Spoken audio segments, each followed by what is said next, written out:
Good afternoon, everyone, and thank you for joining us for this 13 Plus FastCast. I'm Mary Coleman. We want to jump right into your news this afternoon, starting with a suspicious person and device that forced two Tucson schools into lockdown today. Here's some video of this. The Tucson Police Department confirmed both Anna Henry Elementary and Saguaro High went on lockdown after a 911 call from Anna Henry Elementary this morning at about 10. DPD says the suspicious person on campus was detained and the device was disposed of. Saguaro High was on a safety lockdown due to how close it is to Anna Henry. School officials at Anna Henry say 250 students were first evacuated to the cafeteria and then sent to Saguaro High School to be picked up by parents. We are working on learning more details about what exactly this device was. And to our website now, school officials in Marana called police this morning after a report of a suspicious person. In a letter to parents, school officials say it happened between 8:10 and 8:30 at a bus stop near Cantora Way and Cantamar Street. A suspicious man approached students and made several unsettling comments. They say he talked about schools going into lockdown today, but did not mention specific schools. The students reported to the administration, which called law enforcement, and Marana police say no direct threats were ever made, and they are trying to find the person responsible here. And turning now to the latest election results, we want to show you where things stand for right now following yesterday's election. Let me pull some of these up for you so you can see. Of course, the biggest race that had been discussed was for Tucson mayor. Right now, this is looking at 50.36%. Excuse me, yeah. That's a prop. That's the wrong one. Here we go. We got mayor up now. Mayor Romero's at 60.81%, 6.74% for Ackerley. Romero obviously looking like she is the winner at this time. But again, none of the results are official until they are certified. Now let's go to Prop 402 that we were talking about just a second ago. This is for the Valen Corporation. 38.22% said yes, while 61.78% said no to that incorporation. And we are receiving word that Sawarita may be discussing a similar proposition, so stick with us to discuss some of that.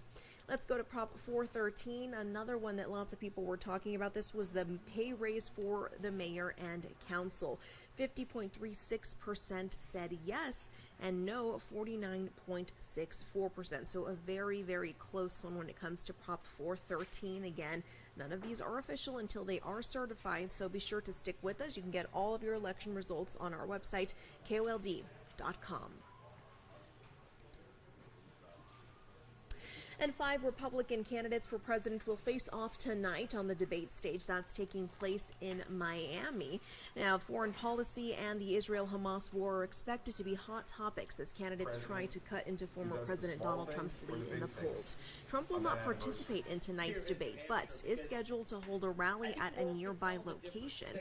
The candidates who will participate are Florida Governor Ron DeSantis, entrepreneur Vivek Ramaswamy, Senator Tim Scott, former United Nations Ambassador Nikki Haley, and former New Jersey Governor Chris Christie. Through 2 debates, no candidate has managed to gain ground on the former president. Primary voting is set for January. And speaking of the former president, Donald Trump's daughter Ivanka took the stand today in the civil fraud trial against the former president and his business. Today, she testified she had no role in her father's personal financial statements.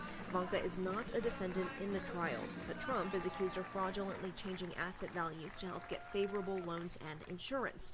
Ivanka's brothers also testified having little knowledge of their father's financial statements.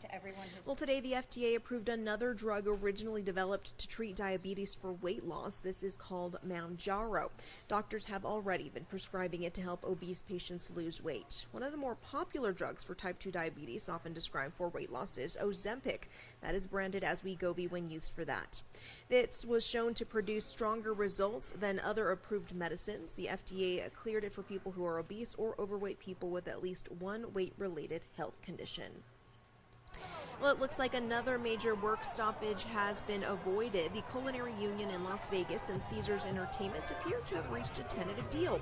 Details of the agreement are not yet available, but the union said it was reached after 20 straight hours of negotiations. It covers 10,000 union members that include cooks, bartenders, servers, and housekeepers at the 9 casinos owned by Caesars Entertainment.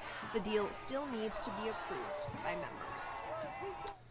And now we want to bring in meteorologist Corey Kowitz for a look of your weather. Corey, halfway through the work week. Yeah, we are, and how about a nice cool down? It finally feels like fall after the really warm stretch. I mean, I was telling people, and I remember seeing someone who is, a meteorologist somewhere else, and they had, high of 81. I was like, oh, that's a nice day. They're from Baltimore, and it was a few weeks ago, and they're like, oh, record high temps. And I commented, I'm like, that's our average right now. Yeah. So let's let them feel 94 degrees in the middle of November. Oof. That wasn't fun. They actually tied for the hottest September record ever, but a different story today. I mean, let's take a look at just the 24-hour temperature change. Look at that, 13 degrees cooler than what it was 24 hours ago at this point, so 2:30, which is around when we have our high temperature, 13 degrees cooler. As you move to the south and east, not as quite as a cool down, so you can kind of see how that cooler air or cold front, kind of quasi-cold front, that's coming in from the northwest, sweeping through, really impacting areas, cooling them down, Tucson and areas to the northwest. And it's resulted temperatures that look like this. How about this, Mary? 78 in Tucson, 79 in Nogales. Funny enough, the warmest spot, which is actually a little flip-flop, is 81 in Douglas, because they're still hanging on to that warmer air that's trying to move out of the region from the south and east and moving down to the south and east. But yeah, I mean, only spot that's 80 degrees is Douglas. Really only expecting temperatures to get a degree or two above that, so about 80 degrees should be our high today in Tucson. Let's talk about what we had yesterday. So 91, that broke the daily record of 90 and was 12 degrees above average. But how about today?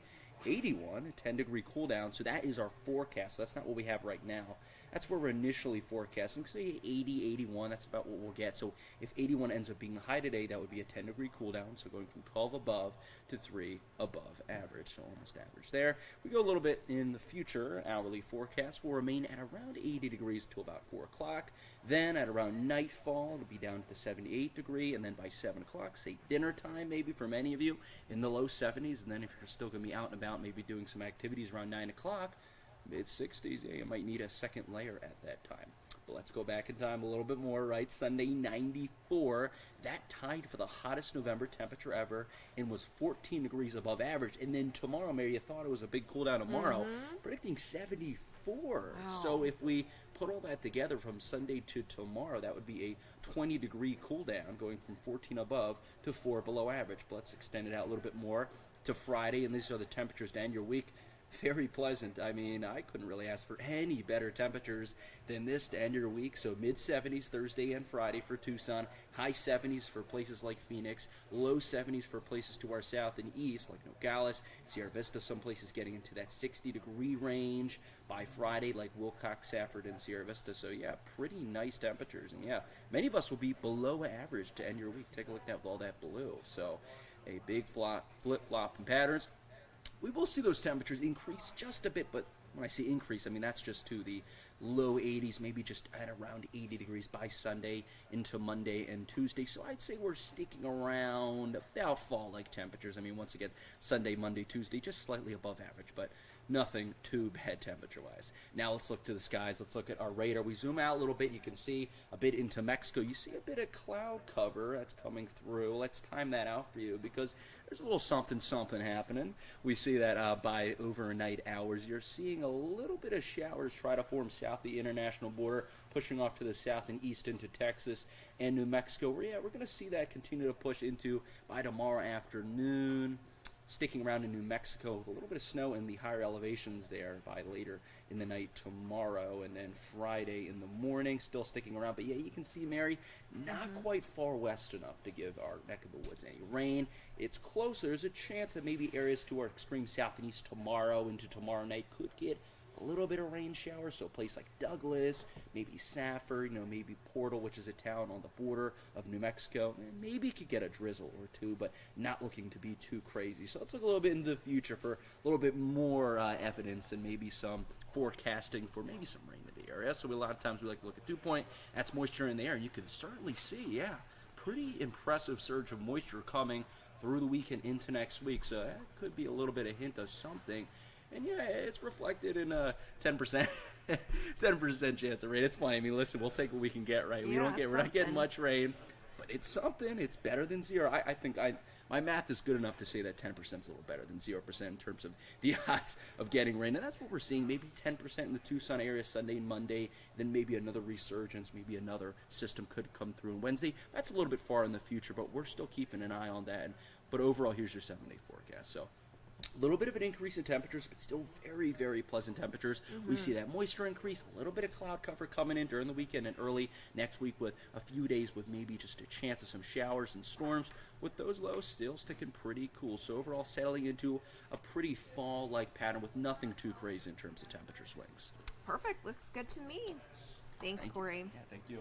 Well, we will leave you with a live look of Mount Bigelow this afternoon. As Corey mentioned, things cooling down quite a bit, so get those jackets handy.